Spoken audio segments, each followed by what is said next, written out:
நீங்கள் பார்த்துக் கொண்டிருப்பது உங்கள் விஜய்.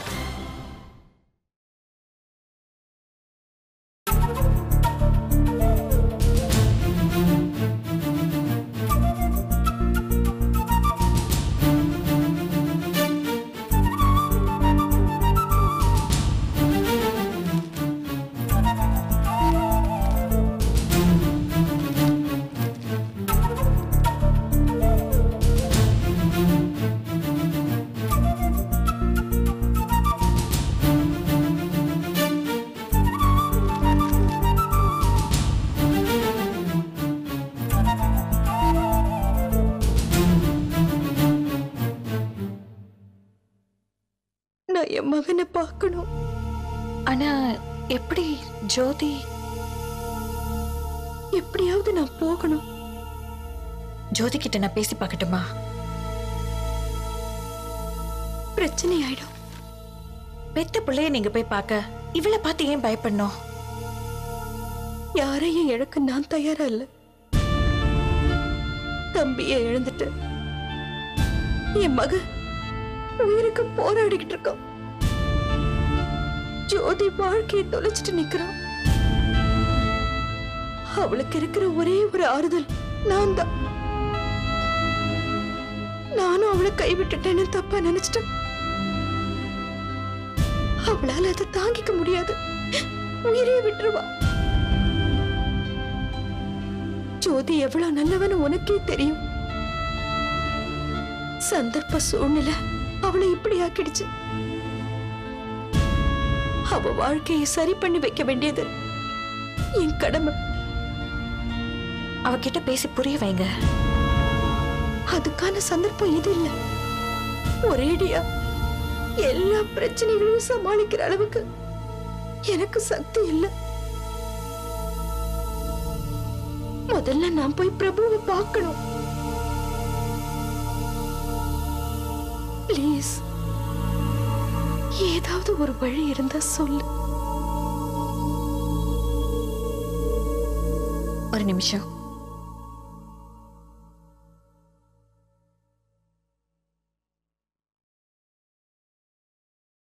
ஜோதி, சொல்லுங்க. ஆபீஸ் போல? எப்பவுமே இல்லாம என்ன திடீர்னு கேக்குறீங்க? எப்படி? இல்ல, தினமும் 8 மணிக்கெல்லாம் வீட்டை விட்டு கிளம்பிடுவேன். மணி 12 ஆகுது, இன்னும் வீட்லயே இருக்கியே. ஆபீஸ்ல பெருசா எதுவும் வேலை இல்ல. சாப்பிட்டுட்டு மத்தியானத்துக்கு மேல கிளம்புறேன். சாப்பாடு ரெடி ஆயிடுச்சா? ரெடி ஆயிடுச்சு. சரி, நான் சாப்பிடுறேன். ஆண்டி வாங்க சாப்பிடலாம். இல்ல இல்ல, எனக்கு பசிக்கல. கொஞ்சம் சாப்பிடுங்க வாங்க. இல்ல, நீ சாப்பிடு, நான் அப்புறம் சாப்பிடுறேன். சாப்பாடு நேரத்துக்கு கூட இருந்தா சேர்ந்து சாப்பிடுறது தானே வழக்கம். வாங்க வாங்க.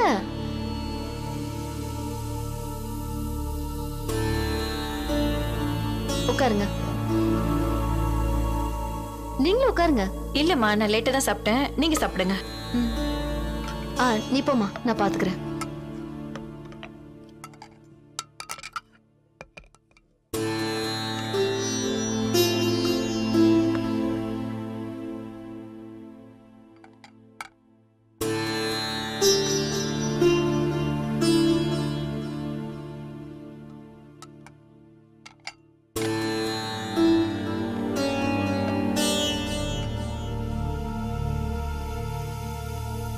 சாப்பிடுங்க.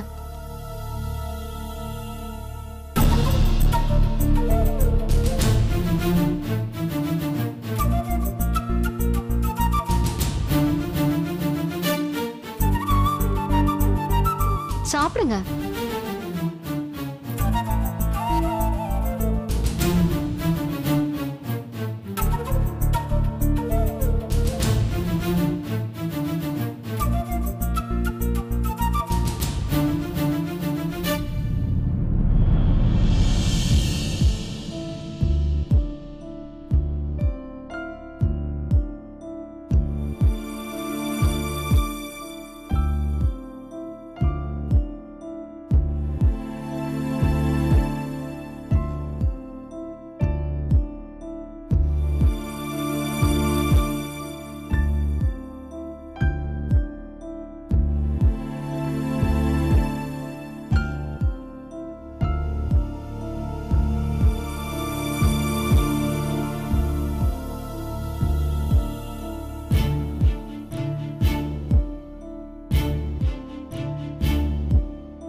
ஆபரேஷன் நல்லபடியா முடிஞ்சது. Thank you doctor. பட் ஒரு கிட்னி ஃபுல்லா டேமேஜ் ஆயிடுச்சு. ரிமூவ் பண்ணிட்டோம்.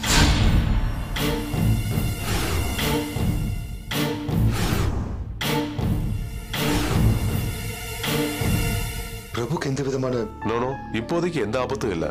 பட் ஒரு கிட்னியால தான் உயிர் வாழ்ந்துட்டு இருக்காரு. அதனால கொஞ்சம் கேர்ஃபுல்லா அவர் பாத்துக்கணும். ஒரு 10 days அவர் ஹாஸ்பிட்டல்ல தான் இருக்கணும்.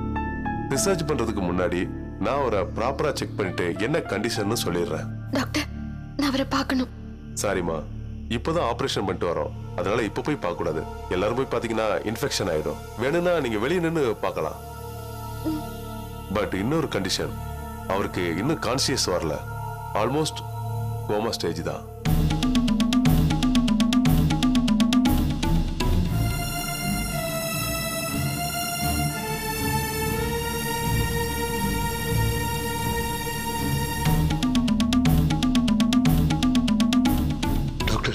எப்போ திரும்பி?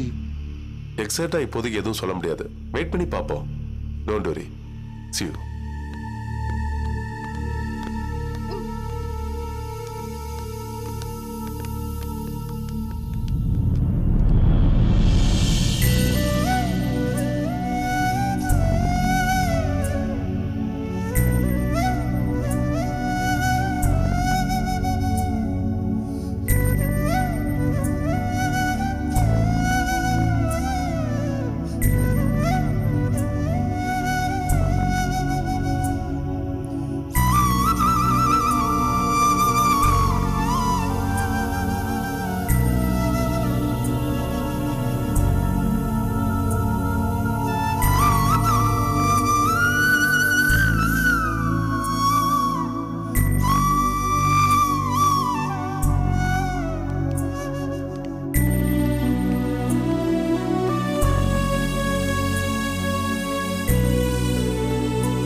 தைரியமா இருமா, இதுவும் கடந்து போகும்.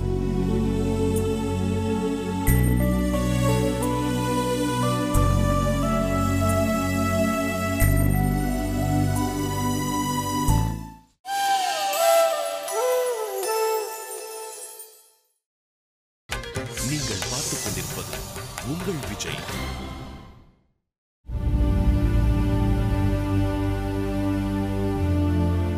வாசு, உனக்கு பணம் எவ்வளவு தேவைப்படும் சொல்லு, ஏற்பாடு பண்றேன்.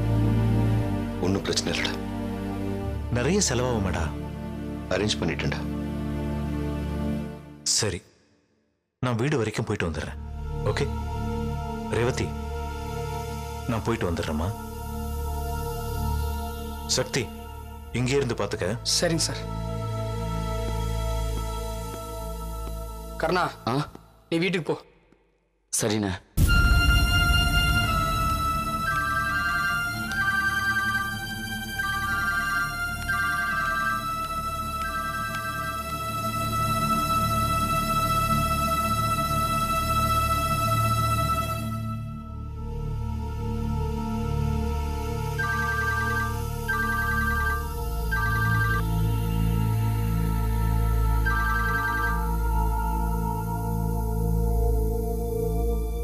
ஹலோ, டாக்டர் ஏதாவது சொன்னாங்களா? ஆபரேஷன் முடிஞ்சிருச்சு. இப்போதைக்கு பயப்பட வேண்டியதில்லை அபி. ஆனா என்னங்க? ஒரு கிட்னி ஃபுல்லா டேமேஜ் ஆயிடுச்சு. ரிமூவ் பண்ணிட்டாங்க.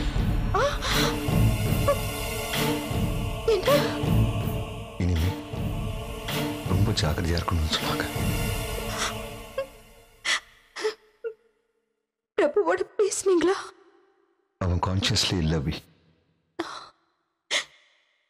கிட்டத்தட்ட கோமா ஸ்டேஜ்னு சொல்றாங்க. எப்போ கான்சியஸ் வருங்கிறது சொல்ல முடியாது. வெயிட் பண்ணுங்கன்னு டாக்டர் சொல்லியிருக்காரு.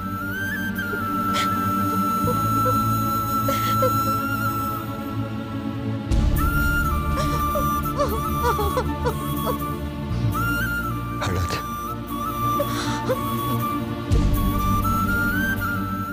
வரல? சரி.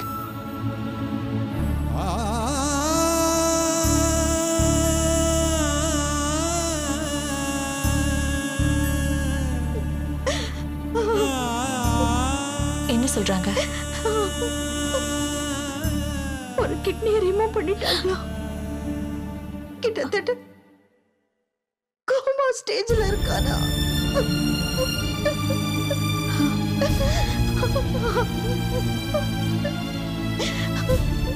ஜோதி கிளம்புற நேரம் ஆச்சு.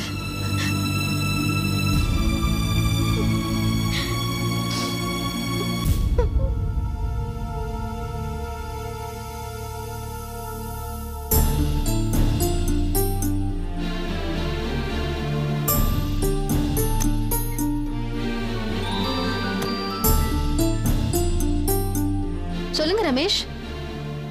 கிளம்பிட்டேன். அப்புறம் அந்த ஃபேம் காஸ்மெட்டிக்ஸ் ப்ராஜெக்ட் இருக்குல்ல, அது எல்லா டீடைல்ஸும் கலெக்ட் பண்ணி வைங்க. அந்த ப்ராஜெக்ட்டை ஒர்க் பண்ணி ஹைதராபாத்ல பிரசன்டேஷன் கொடுக்கணும். எதுவும் டிலே ஆயிடக்கூடாது. ஆன் டைம்ல நடக்கணும். கார்த்திக் வந்தாச்சா? இன்னைக்கும் லேட்டா? சரி, நான் வந்து பேசுறேன். ஆபீஸ்க்கு கிளம்பிட்டியா? ஆமா ஆண்டி, நானே உங்களை கூப்பிடணும்னு இருந்தேன். என்ன விஷயம்? அந்த அப்ராட் கம்பெனி ஃபேம் காஸ்மெட்டிக்ஸ் உங்களுக்கு தெரியும்ல? ஆமா. அவங்க கம்பெனி ப்ராஜெக்டை இந்தியாவில் லான்ச் பண்ணணும்னு பார்க்குறாங்க. ஆனால் அவங்க ஸ்ட்ரெயிட்டாக கம்பெனி ஆரம்பிக்கிறதா இல்லை. ப்ராப்பர் இன்ஃப்ராஸ்ட்ரக்சர் இருக்கிற ஒரு கம்பெனியில் தான் ரைட்ஸ் கொடுக்க தயாராக இருக்காங்களாம். அந்த ரைட்ஸை வாங்குறதுக்கு பல கம்பெனி போட்டியில் இருக்கு. அது எப்படியாவது நம்ம கம்பெனிக்கு கிடைக்கணும்னு நான் பிளான் பண்ணிட்டு இருக்கேன். நல்ல விஷயம். அதுக்கு நம்ம ஒரு ப்ராஜெக்ட் ஒர்க் ரெடி பண்ணி ஹைதராபாத்க்கு பிரசன்டேஷன் கொடுக்கணும். டைமே இல்லை ஆண்டி. ப்ராஜெக்ட் ஒர்க் ரெடி பண்ணுறதுக்கு நீங்களும் ஹெல்ப் பண்ணால் நல்லா இருக்கும். என் கூட ஆஃபீஸ்க்கு வாங்கலேன். நானா? ஆஃபீஸ்க்கா? ஏதாவது வேலை இருக்கா? இல்ல. அப்புறம் என்ன, வாங்க. நான் உன்னை ஆஃபீஸ்க்கு அனுப்புற அன்னைக்கே சொன்னேன், எல்லா பொறுப்புகளையும் நீயா எடுத்துக்கிட்டு செய்யணும், என்னை எதிர்பார்க்க கூடாதுன்னு. ப்ளீஸ் ஆண்டி, ப்ளீஸ் என்னை கம்பல் பண்ணாத. ஓகே, நான் கிளம்புறேன். போயிட்டு வா.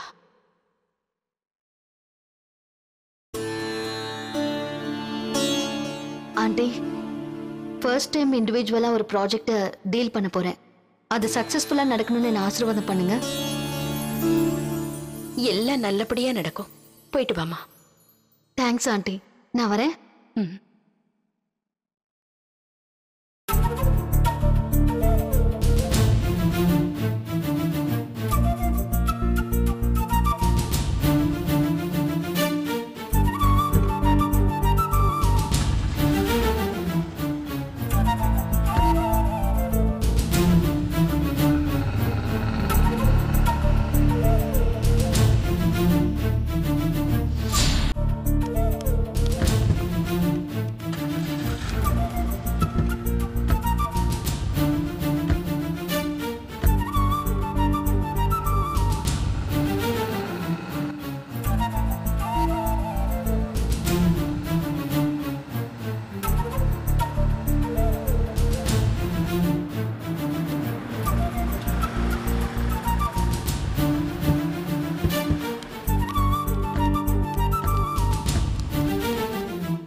நம்ம மகனை பார்க்கணும்.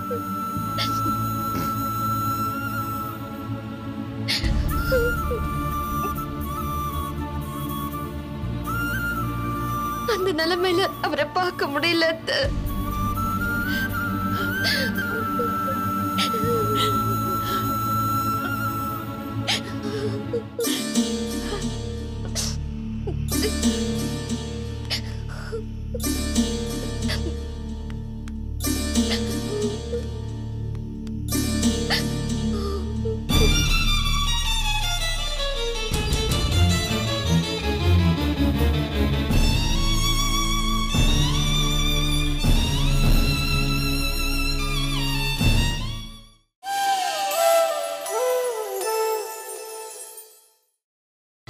நீங்கள் பார்த்துக் கொண்டிருப்பது உங்கள் விஜய்.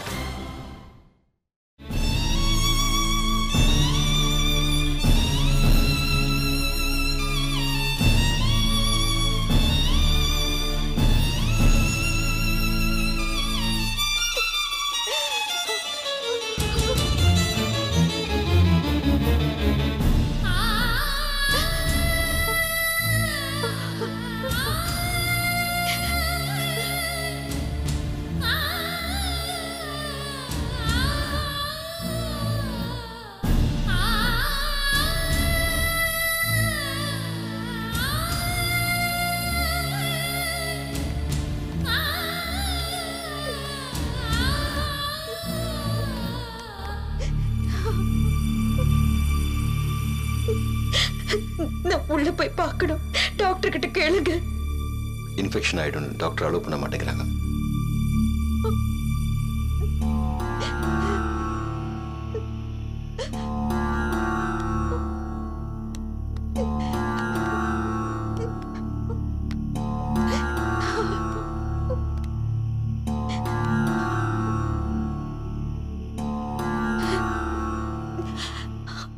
என்ன மன்னிச்சிரு ரேவதி.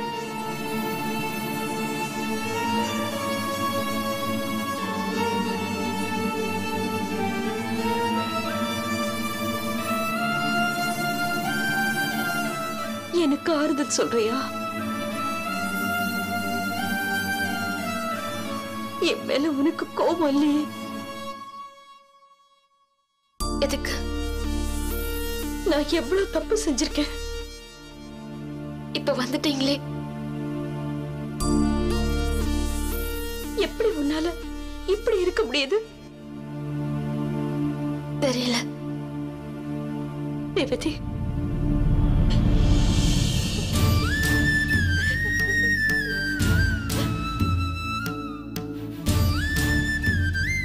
என்னத்த இது? தப்பு தப்பு செஞ்சது நான் யாரையும் புரிஞ்சுக்கல. கணவனை, மகனை, மருமகளை எல்லாரையும் எதிரியா பார்த்துட்டேன். விடுங்க, குற்ற உணர்ச்சி என்ன விட மாட்டேங்குது. ப்ளீஸ் அத்தை, எல்லாத்தையும் மறந்துடுங்க.